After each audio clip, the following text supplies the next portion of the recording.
넌 우리 집 식구 같지가 않구나. 우리 집 살림은 이렇게 하는 게 아니야. 이 말을 들었을 때 그 충격. 지금도 생생히 기억납니다. 30년간 시어머니로부터 들었던 수많은 상처받는 말들 중에서도 가장 아팠던 한마디였어요. 저는 그때부터 시어머니를 진심으로 미워하기 시작했습니다. 그런데 그분이 돌아가신 후 발견한 한 통의 편지. 그 편지에 적힌 내용을 보는 순간 저는 그 자리에서 무너져 내렸습니다. 이 영상을 끝까지 보신다면 가족 관계에서 가장 중요한 것이 무엇인지 깨달으실 수 있을 겁니다. 사연노후 채널에서는 인생의 경험과 지혜를 나누며 서로를 위로하는 공간을 만들어 가고 있습니다. 구독과 좋아요로 응원해 주시고 댓글로 여러분의 경험도 나눠주세요. 자, 그럼 본격적인 내용 시작하겠습니다. 저는 올해 58살, 두 아이의 엄마입니다. 결혼한 지는 벌써 30년이 넘었네요. 그 긴 세월 동안 저에게는 하나의 큰 짐이 있었습니다. 바로 시어머니와의 관계였습니다. 말하기도 부끄럽지만 저는 시어머니를 정말 싫어했습니다. 아니, 싫어한다는 표현도 부족할 정도로 때로는 미워하기까지 했습니다. 결혼 초기부터 시작된 그 감정은 세월이 흐를수록 더욱 깊어져만 갔습니다. 왜 그랬을까요? 지금 생각해보면 별것 아닌 일들이었는데 그때는 정말 견디기 힘들었어요. 시어머니는 늘 저를 부족한 며느리로 보시는 것 같았습니다. 우리 집 살림은 이렇게 하는 게 아니야. 아이들 교육은 엄마가 더 신경 써야지. 이런 말씀들이 하루에도 몇 번씩 반복되었어요. 특히 명절 때면 정말 숨이 막힐 것 같았습니다. 새벽부터 준비해도 이것도 모르나 저것도 틀렸다 하시는 소리에 가슴이 답답했어요. 친정 어머니 생각이 나서 눈물이 날 때도 많았습니다. 그런데 가장 힘들었던 건 남편이었어요. 제 남편은 어머니와 제 사이에서 늘 애매한 태도를 보였거든요. 엄마도 나이가 많으니까 이해해라. 당신도 조금만 참아라. 이런 말만 반복하면서 정작 저를 위해 나서주지는 않았어요. 그러다 보니 저는 점점 더 외로워졌습니다. 시댁에서는 이방인 같은 기분이었고 남편마저 제 편이 되어주지 않으니 마음 둘 곳이 없었어요. 세월이 흘러도 상황은 나아지지 않았습니다. 오히려 더 악화되기만 했어요. 저는 시어머니와 마주치는 것조차 피하게 되었습니다. 같은 집에 살면서도 말이에요. 아이들이 커가면서 교육 문제로도 자주 부딪혔습니다. 손자는 이렇게 키우는 게 아니야. 요즘 애들은 버릇이 없어. 제가 아이들을 교육하는 방식을 계속 비판하셨거든요. 그럴 때마다 저는 속으로 이렇게 생각했어요. 언제까지 이렇게 살아야 하나? 정말 지겹다. 그런 마음이 쌓이고 쌓여서 어느 순간부터는 시어머니에 대한 원망이 제 마음을 완전히 지배하게 되었습니다. 시어머니가 기침만 해도 짜증이 났고 말씀하시는 소리만 들어도 가슴이 답답했어요. 정말 고집불통이시네. 왜 저렇게 사람을 힘들게 하실까? 친구들과 만나면 늘 시어머니 불평이었습니다. 그러면 친구들도 저를 위로해주며 시어머니가 너무하시네. 참 고생이 많다고 말해주곤 했어요. 그런 말들이 제게는 위안이 되었습니다. 하지만 집에 돌아가면 또다시 그 무거운 현실이 기다리고 있었어요. 그러던 어느 날이었습니다. 평소처럼 저녁 식사를 마치고 설거지를 하고 있는데 시어머니께서 갑자기 이상한 말씀을 하셨어요. 며느리야, 내가 너한테 미안한 게 많다. 저는 그 말을 듣고 깜짝 놀랐습니다. 시어머니가 저에게 미안하다는 말씀을 하신 건 처음이었거든요. 하지만 그때의 저는 그 말조차 믿을 수 없었어요. 또 무슨 일이 생긴 건가? 설마 지금까지의 일들을 다 잊어버리라는 뜻인가? 그래서 저는 별다른 대답 없이 그냥 고개만 끄덕였습니다. 그리고 며칠 후 그 말씀의 진짜 의미를 알게 되었죠. 시어머니께서 갑자기 쓰러지신 겁니다. 그날 아침이었어요. 평소보다 조용한 집안 분위기가 이상하다 싶어서 시어머니 방으로 가봤는데 시어머니께서 침대에서 일어나지 못하고 계셨습니다. 어머니, 괜찮으세요? 부르고 또 불러도 대답이 없으셔서 급하게 119에 신고했어요. 하지만 이미 너무 늦었습니다. 병원에서 돌아가셨다는 소식을 듣는 순간 저는 정말 당황스러웠어요. 그런데 이상한 건 슬프지가 않았다는 거예요. 오히려 이제 편해지겠구나라는 생각이 먼저 들었습니다. 그런 제 자신이 너무 무서웠어요. 사람이 어떻게 이럴 수가 있지? 남편의 어머니가 돌아가셨는데. 하지만 솔직히 말하면 그동안 쌓인 감정들 때문에 눈물이 나오지 않았어요. 마치 남의 일처럼 느껴졌습니다. 남편은 물론 큰 충격을 받았어요. 형제들도 모두 달려와서 울며불며 했죠. 저만 혼자서 덤덤하게 서 있었습니다. 사람들이 며느리가 얼마나 힘들었을까라며 위로해 줬지만 정작 저는 아무 감정이 없었어요. 장례 준비는 정말 바빴습니다. 빈소 차리고 조문객 맞이하고 음식 준비하고 저는 마치 기계처럼 움직였어요. 해야 할 일들을 하나씩 처리해 나갔죠. 고생 많으셨어요. 며느리분. 이제 좀 편하시겠네요. 조문객들의 말 한마디 한마디가 묘하게 들렸어요. 마치 제 속마음을 다 아는 것처럼요. 3일간의 장례식이 끝나고 가족들이 하나둘 돌아간 후 집안은 쥐 죽은 듯 조용해졌습니다. 그제야 현실이 실감났어요. 정말로 시어머니가 안 계시는 거구나 하는 생각이 들었죠. 그런데 이상하게도 마음 한편이 텅 빈 것 같았어요. 미워했던 사람이 없어졌는데도 시원하지가 않았습니다. 오히려 뭔가 허전하고 이상한 기분이었어요. 며칠 후 시어머니 방을 정리해야 한다는 생각이 들었습니다. 남편은 아직 어머니 방에 들어가기 힘들다고 해서 제가 먼저 정리를 시작했어요. 방문을 열고 들어서는 순간 시어머니의 채취가 아직 남아 있었습니다. 그 냄새를 맡는 순간 가슴이 조금 먹먹해졌어요. 방 안은 시어머니의 흔적들로 가득했습니다. 낡은 화장대, 오래된 옷장, 그리고 침대 옆 작은 서랍장. 하나하나 정리하면서 이상한 기분이 들었어요. 옷장부터 시작했습니다. 시어머니가 평생 입으신 옷들이 가지런히 걸려 있었어요. 어떤 옷은 정말 오래된 것 같았는데, 그래도 깔끔하게 정리되어 있었습니다. 참 정리정돈을 좋아하셨지. 그런 생각을 하면서 옷들을 하나씩 꺼내고 있는데, 옷장 맨 아래 구석에서 작은 나무 상자 하나를 발견했습니다. 먼지가 쌓여 있는 걸 보니 오래전부터 거기 있었던 것 같았어요. 상자를 꺼내보니 생각보다 무거웠습니다. 뚜껑을 열어보니 그 안에는 편지 봉투들이 들어 있었어요. 그런데 봉투 중 하나에 제 이름이 쓰여 있는 게 아니겠어요? 이상하네. 시어머니가 왜 내 이름을 써놨을까? 손이 떨리면서도 그 편지를 꺼내 봉투를 뜯었습니다. 시어머니의 손글씨로 쓰인 편지였어요. 첫 줄을 읽는 순간 눈물이 핑 돌았습니다. 사랑하는 며느리에게 시어머니가 저를 사랑한다고 쓰셨다니 정말 믿을 수가 없었어요. 계속 읽어 내려갔습니다.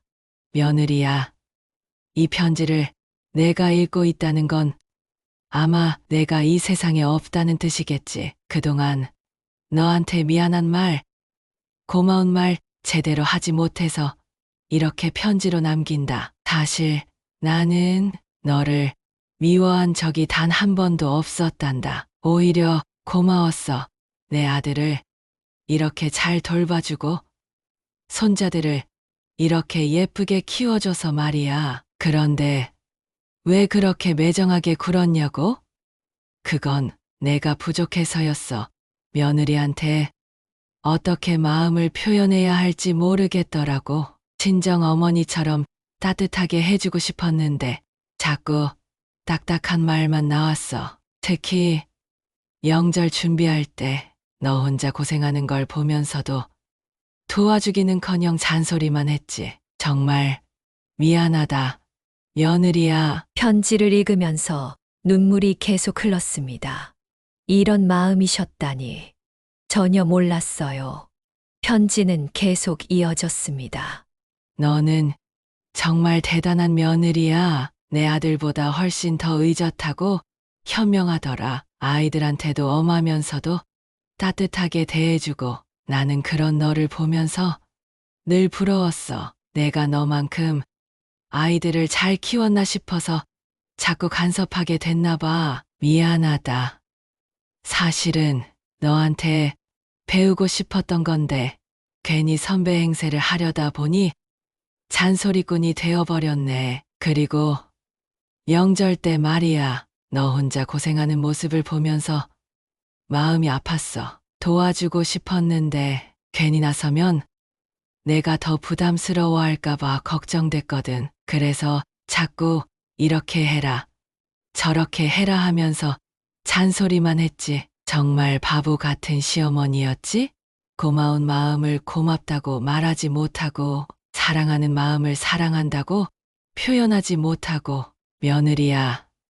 너는 정말 내 자랑이었어. 친구들 만나면 늘 자랑했거든. 우리 며느리는 정말 착해. 손자들도 잘 키우고 남편도 잘 챙기고. 그런데 정작 너한테는 그런 말 한 번 해주지 못했네. 내가 가장 후회하는 건 넌 우리 집 식구 같지가 않다고 말한 거야. 그날 너 표정 보고 얼마나 마음이 아팠는지 몰라? 사실은 정반대였어. 너무 소중해서 잃을까봐 무서워서 그런 말이 나온 거였는데 너는 이미 우리 집의 가장 중요한 사람이었거든. 아니, 나보다도 더 이 집을 사랑하고 있었어. 편지를 읽으면서 저는 계속 울었습니다. 그동안 제가 얼마나 시어머니를 오해했는지 정말 바보 같았어요. 시어머니의 그 모든 말들이 사실은 서툰 사랑 표현이었다니. 왜 진작 알아차리지 못했을까요? 편지는 아직 끝나지 않았습니다. 며느리야, 내가 죽고 나면 아마 너는 홀가분할 거야. 그동안 얼마나 힘들었을까 싶어서 미안하다. 하지만 하나만 기억해줘. 나는 정말로 너를 사랑했어. 서툴렀지만 진심이었어. 편지의 마지막 부분을 읽고 있는데 갑자기 뒤에서 소리가 났습니다. 여보, 뭐 하고 있어? 남편의 목소리였습니다. 저는 급하게 눈물을 닦으면서 뒤돌아봤어요.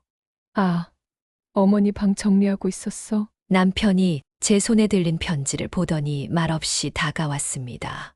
그리고 제 어깨를 조심스럽게 감싸 안으며 말했어요. 엄마가 당신한테 편지를 남기셨구나. 여보, 나 정말 몰랐어. 어머니가 이런 마음이셨다니. 저는 남편에게 편지 내용을 다 말해줬어요. 남편도 듣다가 눈물을 흘리더군요. 나도 몰랐어. 엄마가 당신을 그렇게 생각하고 계셨다니. 미안해. 내가 중간에서 더 잘해드렸어야 했는데. 그날 밤 저는 잠을 이룰 수가 없었습니다. 편지 내용이 계속 머릿속을 맴돌았어요. 그동안 제가 시어머니에게 얼마나 차갑게 굴었는지 생각할수록 가슴이 아팠습니다. 시어머니께서 며느리야, 내가 너한테 미안한 게 많다고 하셨던 그 말이 이제야 이해됐어요. 정말 마지막 인사를 하려고 하신 말씀이었구나 하는 생각이 들었습니다. 다음 날부터 저는 시어머니의 방을 계속 정리했어요. 하나하나 정리하면서 새로운 것들을 발견했습니다. 시어머니의 일기장도 있었는데 거기에는 이런 내용들이 적혀 있었어요. 며느리가 아이들을 참 잘 가르친다. 나보다 훨씬 인내심이 많고 현명하다. 오늘 며느리가 감기에 걸린 것 같은데 내가 뭘 해줘야 할까? 괜히 나서면 부담스러워 할까? 며느리 덕분에 우리 집이 이렇게 따뜻해졌다. 정말 고마운 사람이다. 일기를 읽으면서 또 눈물이 났습니다. 시어머니는 정말로 저를 생각해주고 계셨던 거예요. 다만 그 마음을 표현하는 방법을 몰랐을 뿐이었구나 하는 생각이 들었습니다. 그때 옷장 깊숙한 곳에서 또 다른 물건을 발견했습니다. 작은 상자 하나가 더 있었는데 그 안에는 제가 신혼 때 시어머니께 선물로 드렸던 목걸이가 들어 있었어요. 그 목걸이를 보는 순간 결혼 초기의 기억이 생생하게 떠올랐습니다. 신혼 때 저는 시어머니께 조그만 선물이라도 드리고 싶어서 용돈을 모아 목걸이를 하나 샀었어요. 그때는 정말 순수한 마음이었거든요. 새로운 가족이 된 기쁨으로 가득했었죠. 어머니, 이거 작은 선물이에요. 그때 시어머니께서는 뭘 이런 걸 하시면서 별로 좋아하지 않으시는 것 같았어요. 그래서 저는 역시 시어머니는 제가 드린 선물을 마음에 들어하지 않으시는구나 하고 생각했었습니다. 그런데 그 목걸이가 여기에 이렇게 소중하게 보관되어 있다니. 상자 안에는 목걸이와 함께 작은 쪽지도 있었어요. 며느리가 준 첫 번째 선물 정말 고마웠다. 하지만 너무 좋은 걸 줘서 미안했다. 나 같은 사람한테는 과분한 선물이라고 생각했다. 이 쪽지를 읽고 저는 정말 오열했습니다. 시어머니께서는 제 선물을 좋아하지 않으신 게 아니라 과분하다고 생각하셨던 거였어요. 내가 정말 바보였구나. 그동안 시어머니의 모든 행동들이 다시 떠올랐습니다. 새로운 시선으로 보니 모든 게 달리 보였어요. 제가 아플 때 괜찮냐고 물어보시면서도 딱딱한 말투로 하셨던 것도 사실은 걱정이 되어서였겠구나. 명절 때 이렇게 하는 게 아니야 라고 하시면서도 결국 도와주셨던 것도 혼자 고생하는 제가 안쓰러우셨던 거겠구나. 아이들한테 공부 열심히 해라고 하시면서도 간식을 챙겨주셨던 것도 손자들이 사랑스러우셨던 거겠구나. 모든 것들이, 정말 모든 것들이 사랑이었구나 하는 깨달음이 밀려왔습니다. 저는 그 자리에 주저앉아서 한참을 울었어요. 미안하다는 말을, 고맙다는 말을, 사랑한다는 말을. 이제는 전할 수 없게 되어버린 것이 너무나 슬펐습니다.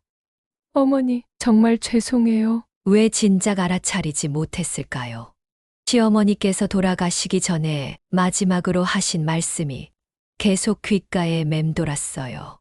며느리야, 내가 너한테 미안한 게 많다. 그때 저는 대답도 제대로 하지 않았었는데, 만약 그때 저도 죄송해요, 어머니라고 했다면, 고마웠어요 라고 했다면, 시어머니께서 조금이라도 마음 편히 가셨을까요?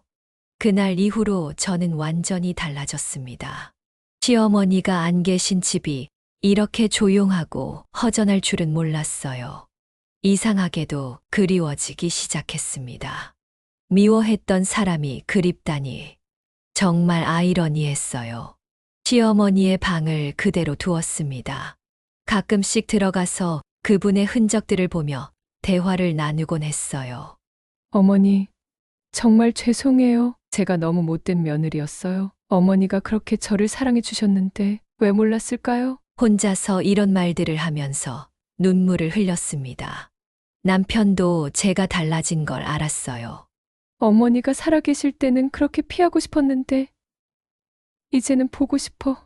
엄마도 그걸 아셨을 거야. 당신이 좋은 며느리라는 걸. 남편의 위로가 고마웠지만 여전히 마음은 무거웠어요. 아이들에게도 할머니 이야기를 다르게 해주기 시작했습니다.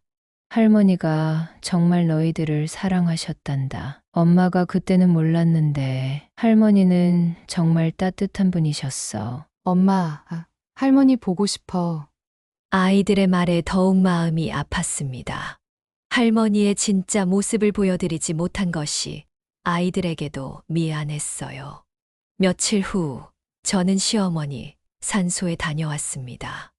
혼자서 갔어요. 할 말이 너무 많았거든요. 산소 앞에 앉아서 정말 많은 이야기를 했습니다.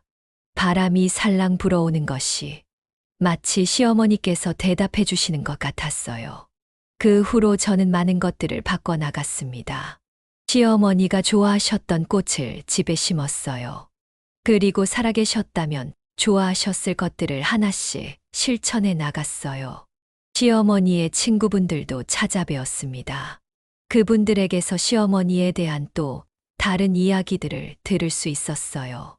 어머님이 정말 며느리 자랑을 많이 하셨어요. 우리 며느리가 정말 착하다고, 아이들도 잘 키운다고. 만날 때마다 그 얘기뿐이었어요. 한 번은 며느리가 아파서 누워있다고 걱정하시더라고요. 뭘 해드려야 할지 모르겠다고 하시면서요. 친구분들의 말씀을 들으면서 또 눈물이 났습니다. 시어머니는 정말로 저를 자랑스러워 하셨구나. 그런데 저는 그 마음을 전혀 몰랐어요. 그리고 제가 가장 크게 깨달은 것이 있습니다. 사랑은 말로 표현해야 한다는 것이었어요. 시어머니처럼 저처럼 마음속으로만 생각하고 있으면 아무도 모른다는 걸 뼈저리게 느꼈습니다. 남편에게 더 자주 고맙다, 사랑한다고 말하기 시작했어요. 아이들에게도 마찬가지였고요. 그리고 친정 어머니께도 더 자주 안부를 여쭤보고 사랑한다는 말씀을 드리기 시작했습니다. 친정 어머니께서도 제가 달라진 걸 느끼셨나 봐요. 더 자주 연락하시고 더 따뜻하게 대해 주셨어요. 시어머니께서 주신 가장 큰 교훈이었습니다. 사랑은 미루면 안 된다는 것. 지금 살아있는 사람에게 지금 당장 마음을 전해야 한다는 것. 어느 날 꿈에서 시어머니를 만났습니다. 꿈 속의 시어머니는 정말 따뜻하게 웃고 계셨어요. 며느리야, 이제 알겠지? 내가 정말 널 사랑했다는 걸. 이제 너무 자책하지 마. 내가 행복하길 바라는 게 내 마음이야. 꿈에서 깬 후 마음이 한결 가벼워졌습니다. 마치 시어머니께서 정말로 용서해 주신 것 같았어요. 시어머니께서 돌아가신 지 벌써 1년이 지났어요. 이제는 시어머니를 떠올릴 때마다 따뜻한 마음이 듭니다. 원망이나 미움이 아니라 감사와 그리움이 먼저 떠올라요. 시어머니께서 저에게 남겨주신 그 편지는 지금도 제 보물입니다. 힘들 때마다 꺼내 읽어보곤 해요. 그러면 마음이 따뜻해지거든요. 사랑하는 며느리에게로 시작되는 그 편지. 처음 읽었을 때의 충격은 지금도 생생합니다. 그 순간이 제 인생을 완전히 바꿔놓았어요. 만약 시어머니께서 그 편지를 남기지 않으셨다면 저는 평생 시어머니를 미워하며 살았을지도 모릅니다.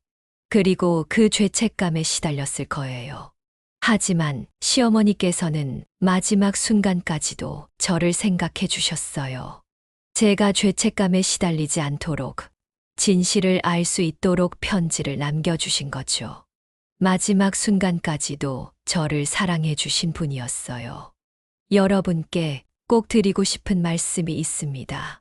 지금 여러분 곁에 있는 사람들, 부모님, 배우자, 자녀들, 그리고 시댁 식구들에게 마음을 표현하세요. 고맙다, 사랑한다, 미안하다. 이런 말들을 미루지 마세요. 저처럼 후회하지 마시길 바랍니다. 사람은 언제 어떻게 될지 모르거든요. 시어머니처럼 갑자기 떠날 수도 있어요. 그때 가서 말해둘 걸 하며 후회해봤자 소용없습니다. 오늘 당장 말하세요. 힘들고 어려운 관계라고 해서 포기하지도 마세요. 저와 시어머니처럼 서로 사랑하는 마음이 있는데도 오해로 인해 상처받고 있을 수도 있거든요. 조금만 더 이해하려고 노력해 보세요. 그 사람의 마음을 읽어보려고 해보세요. 서툰 표현 뒤에 숨어 있는 진심을 찾아보세요. 저는 이제 시어머니께 감사합니다. 그분께서 저에게 인생에서 가장 중요한 것을 가르쳐 주셨거든요. 바로 사랑을 표현하는 법을요. 시어머니, 정말 고맙고 사랑합니다. 그리고 죄송합니다. 여러분도 오늘부터 시작하세요.